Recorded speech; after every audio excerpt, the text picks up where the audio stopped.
Hello. In previous lecture, we are discussing about charge, electric charge. Charge काय होतं? Charge ही property आहे कोणाची? मॅटरची. अशी एक चार्ज ही अशी एक मॅटरची प्रॉपर्टी ज्या प्रॉपर्टीमुळं काय आपल्याला इलेक्ट्रिक आणि मॅग्नेटिक फील्ड आहे तर ह्याचा एक्सपिरियन्स येतोय. ठीक आहे, तर आपल्याला इलेक्ट्रिक आणि मॅग्नेटिक फील्ड आहे ह्याचा एक्सपिरियन्स येतोय. तर प्रिव्हियस लेक्चरमध्ये आपण त्याच्या बाबतीत बघितलं होतं चार्जच्या नंतर types of charges, positive charge आणि निगेटिव्ह चार्ज, त्यानंतर properties of charges, unit and dimension of charge. In this lecture we are discussing about comparison between charge and mass. Difference between charge and mass. बघा, मासमध्ये आणि चार्जमध्ये काय difference. ठीक आहे, comparison between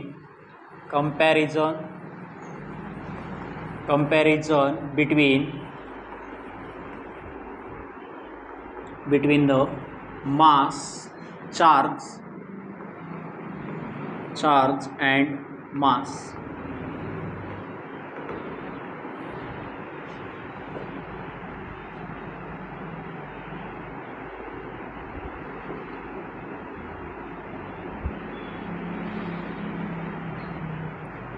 Here charge Q, here mass M. पहिला difference काय आहे मासमध्ये आणि चार्जमध्ये? पहिला डिफरन्स काय आहे? आता electric charge can be positive,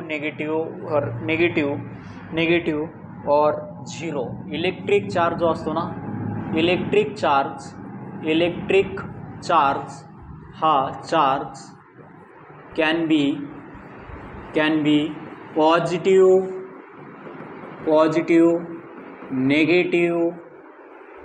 negative और झिरो. इलेक्ट्रिक चार्ज हा झिरो पण असू शकतो, म्हणजे चार्ज कॅन बी पॉझिटिव्ह पण असू शकतो, चार्ज हा निगेटिव्ह पण असू शकतो, चार्ज हा झिरो पण असू शकतो. Depending on condition. चार्जचे मॅग्निट्यूड जे आहे ते झिरो पण असू शकतं, पॉझिटिव्ह पण असू शकतं, निगेटिव्ह पण असू शकतं. पण mass of the body is a positive quantity. Mass of the body पहिला difference, mass of the body is always positive quantity. Mass हे कधीच निगेटिव्ह नसू शकतं. ठीक आहे, पहिला डिफरन्स क्लिअर आहे मला. दुसरा डिफरन्स, हा पहिला डिफरन्स क्लिअर जर असेल तर बघा, second difference between mass and charge. Second difference की charge carried by a body does not depend on velocity of the body. Charge जो असणार आहे ना, charge carried by a body does not depends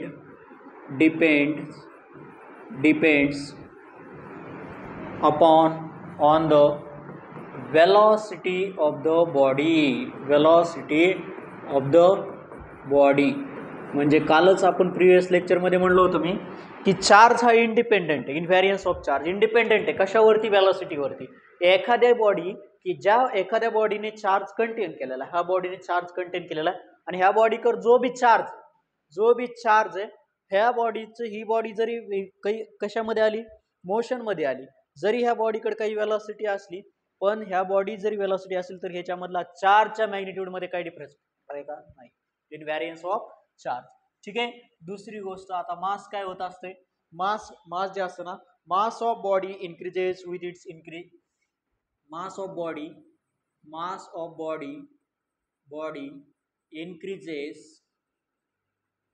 increases with as velocity.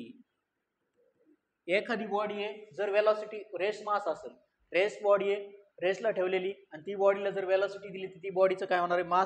Mass increase होणार आहे आणि ते जे मास इन्क्रीज झालेलं मास कॅल्क्युलेट करायचे ते मास कसं काढणार आहे M not divide by under root of 1 minus V square bye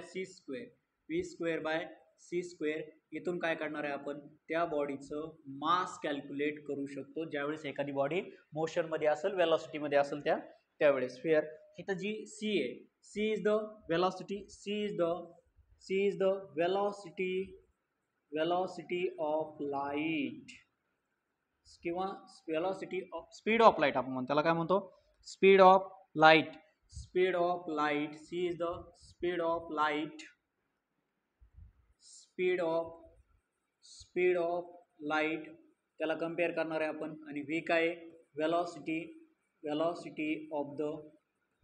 of the body जी बॉडी मोशनमध्ये आहे एम नॉट काय रेस्ट मास त्या बॉडीचं रेस्ट मास ऑफ बॉडी ठीक आहे आणि हे मास जे आहे ते मास वेलॉसिटीमध्ये किती इन्क्रीज झालं ते जर कॅल्क्युलेट करायचं असेल ठीक आहे ते आपल्याला इथून कॅल्क्युलेट करू शकतो ठीक आहे त्यानंतर चार्ज जो असतो चार्ज काल तिसरी प्रॉपर्टी चार्जच्या बाबतीत बघितलं होतं चार्ज इज क्वांटाइज चार्ज कसा असतो क्वांटायझेशन ऑफ क्वांटाइज चार्ज कसा असतो क्वांटाइज असतो चार्जचं जे क्वांटायझेशन असणार आहे चार्जची व्हॅल्यू व्हेरियन्स नसणार आहे पण मास जे असणार आहे mass the quantization of mass is at to be established आतापर्यंत असं नाही झालं की quantization of mass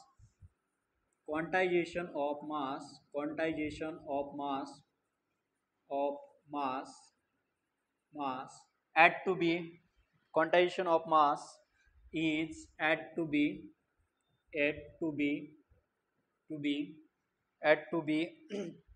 to be established आतापर्यंत मासचं क्वांटायझेशन सांगण्यात नाही आलेलं बरं ठीक आहे चौथं नेक्स्ट काय चौथी प्रॉपर्टी की जे मास is not conserve mass electric charge always काय राहणार आहे एखाद्या बॉडीने जो बी चार्ज कन्झर्व केलेला आहे तेवढा चार्ज काय राहणार आहे कन्झर्व राहणार तो चार्ज चेंज होऊ शकत नाही मग मी लिहू शकतो की electric charge is always conserve charge कसा असणार आहे चार्ज कसा असणार आहे इलेक्ट्रिक चार्ज ऑलवेज कन्झर्व असणार आहे ठीक आहे मास is not conserve mass is not conserve it can be changed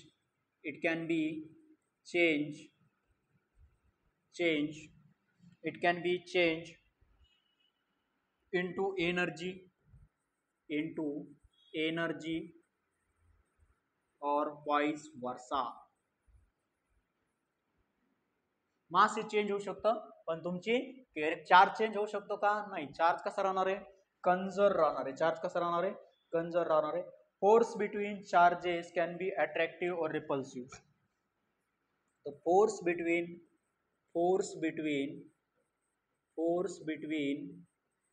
between charges is attractive or repulsive according as the charge are like according to as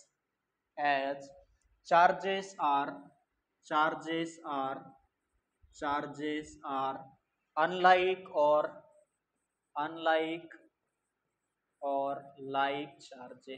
like charges तुम्हाला we know like charges always repels to each other like charges repulsive force असणार आहे repulsive force unlike charges attractive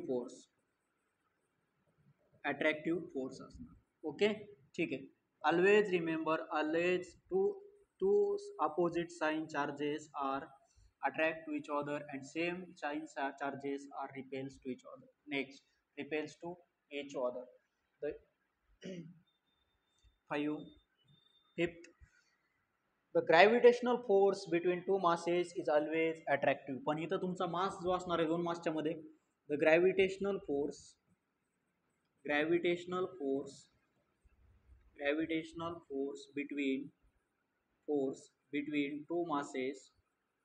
between two masses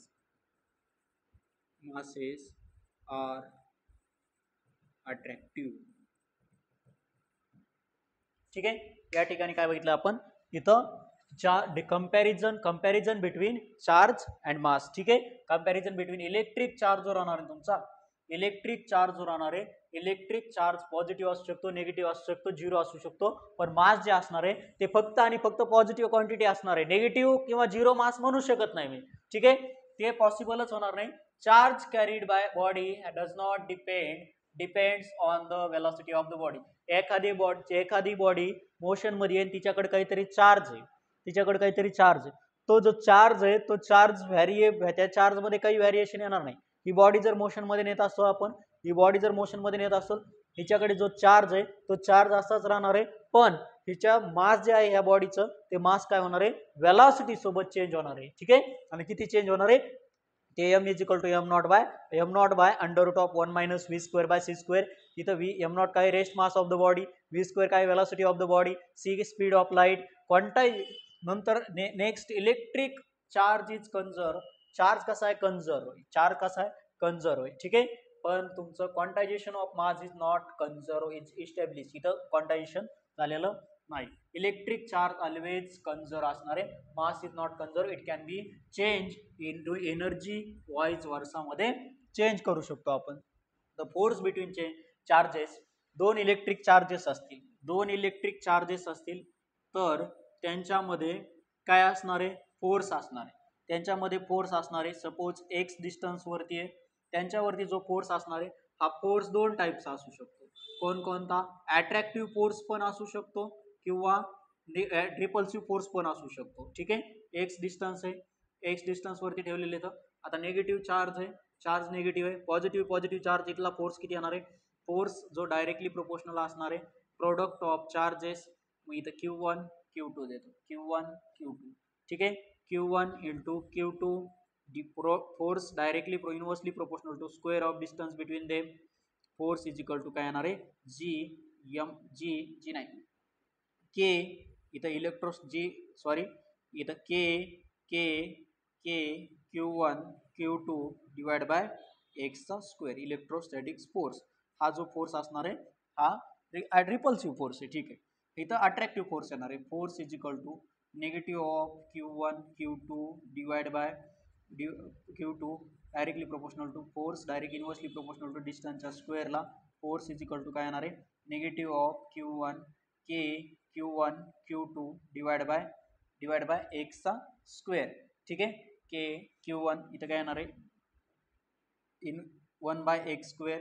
तर इथं तुमचं काय राहणार आहे, force is equal to K Q1 negative of Q1 Q2 divide by x square. Attractive आणि repulsive force, हा फोर्स कोणता आहे, अट्रॅक्टिव्ह असणार आहे. आणि हा फोर्स कोणता आहे तुमचा, हा फोर्स जो आहे तो रिपल्सिव्ह फोर्स आला. ठीक आहे. रिपल्सिव्ह फोर्स आला दोन चार्जेस मध्ये. पण मासेस मध्ये दोन मासेस आहेत आणि त्या दोन मासेस मध्ये एक्स डिस्टन्स आहे, m1 मास आहे पहिलं, m2 मास आहे. तर इथला फोर्स जो असणार तो डायरेक्टली प्रोपोर्शनल असतोय product of masses, inversely proportional असतोय square of distance between them, inversely proportional असतो square of distance. Force is equal to काय येणार, gravitational force G m1 m2 divide by x square. Only attractive type of force. ठीक आहे.